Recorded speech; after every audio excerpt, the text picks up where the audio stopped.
Sir Topham Hatt's engines are proud of how useful they are. It makes them feel important, but none of them feels more important than Gordon. "Watch out," Gordon wheezed. "You'll get my paint all sooty." "Pulling freight cars is a sooty job," teased Salty, "but then you wouldn't know." "Of course not," Gordon huffed importantly. "Express engines don't pull freight cars. It wouldn't be dignified." "Dinghy-fried?" puzzled Percy. "What's that?" "Dignified," Gordon corrected. It means that someone's too big for his buffers," teased Salty.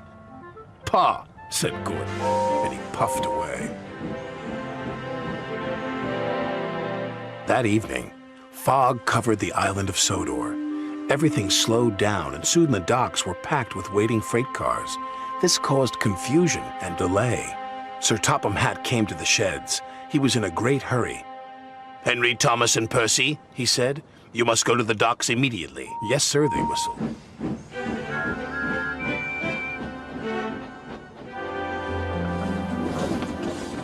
Then Sir Topham Hatt turned to the big blue engine. "You too, Gordon," he said. "I need a big engine to take the freight cars where they won't be in the way." "Freight cars?" huffed Gordon. He could not believe what he had heard. Gordon wasn't happy to be pulling freight cars.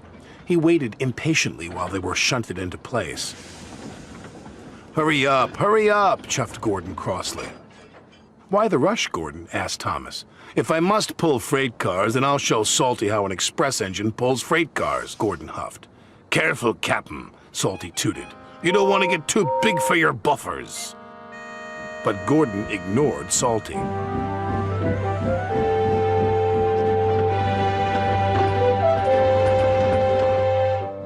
The next morning, Gordon raced along with his heavy load. "Now this is how you pull freight cars," he puffed. But the signalman had accidentally left the points switched to the branch line. Gordon rattled through the junction. "That's strange. I'm on the branch line." "Oh no," the signalman cried. "Express trains aren't supposed to go that way." It was too late. Gordon had already raced into the distance. The old branch line was weak and rusty. There were signs warning all the trains to go slow.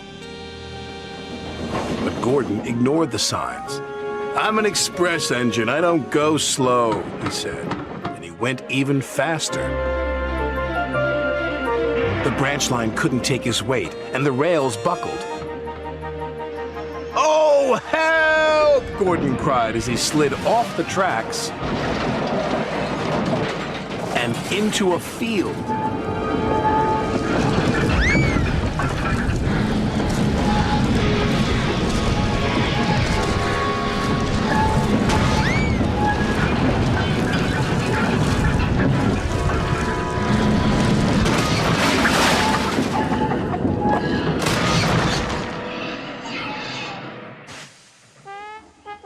No one was hurt, but poor Gordon felt very undignified. "What will Sir Topham Hatt say?" he groaned. He found out soon enough.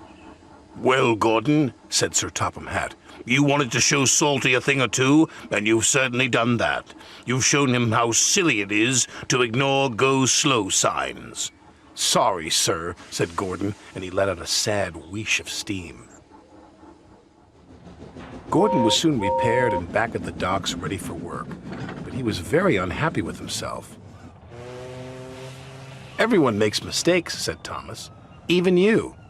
"Salty's sorry he teased you," puffed James. "And I'm sorry I was too big for my buffers," chuffed Gordon. And all the engines gave a jolly toot. Even Gordon.